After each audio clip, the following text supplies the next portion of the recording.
Oui, Monsieur le Président, bonsoir. Vous êtes donc à Paris pour participer à cette conférence. Nous allons y revenir. Mais tout d'abord, je voudrais vous poser la question de savoir quelle est votre réaction face à ce terrorisme en France, mais d'une façon générale en Europe. Eh bien, en tant qu'homme, je ne peux que m'émouvoir devant ces attentats qui créent tant et tant de désolation chez des êtres humains. En tant qu'Africain, je ne peux que m'étonner que la France et l'Europe, si imprégnées et si prétendantes de civilisation, posent et commettent et connaissent des actes qui sont réputés être ceux des sauvages d'Afrique. Oui, en tant que révolutionnaire, oui. Je regrette que des hommes n'aient à s'exprimer ou n'aient été condamnés de s'exprimer que de cette façon-là. Monsieur le Président, on connaît votre amitié pour le colonel Kadhafi. Cette amitié ne vous gêne-t-elle pas dans la mesure où le colonel Kadhafi a qualifié les attentats de Rome et de Vienne d'actions héroïques? Ça vous semble correct? Mais il a changé de position quelques temps après. Bien, merci. Nous allons parler d'autre chose. Vous avez rencontré le président Mitterrand hier, je crois. Alors, ces relations avec la France s'améliorent, les relations du Burkina Faso et de la France? Écoutez, je regrette que les relations entre le Burkina Faso et la France soient perçues de façon contentieuse. Nous avons des relations qui sont parfois difficiles, chacun estimant de son côté qu'il est insatisfait. Il convenait de discuter avec les autorités françaises, d'en rechercher les causes et de proposer des solutions. Je pense que ce contact a été positif.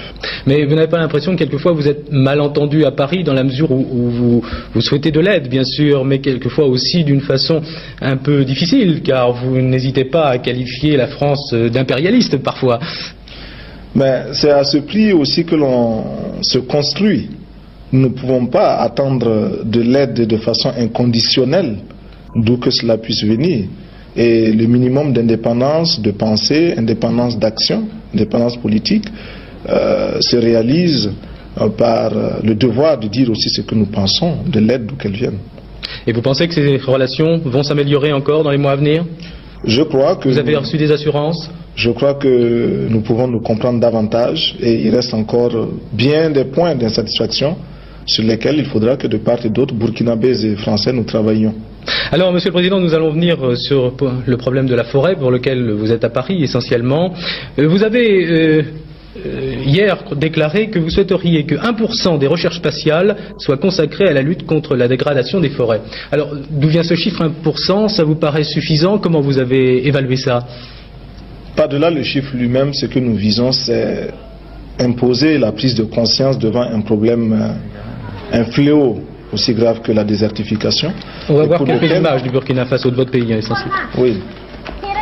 Pour ce fléau, nous estimons que la responsabilité n'incombe pas seulement à ces hommes et à ces femmes qui vivent au Burkina Faso, mais également à tous ceux qui, loin de chez nous, provoquent de façon directe ou indirecte des perturbations climatiques, écologiques.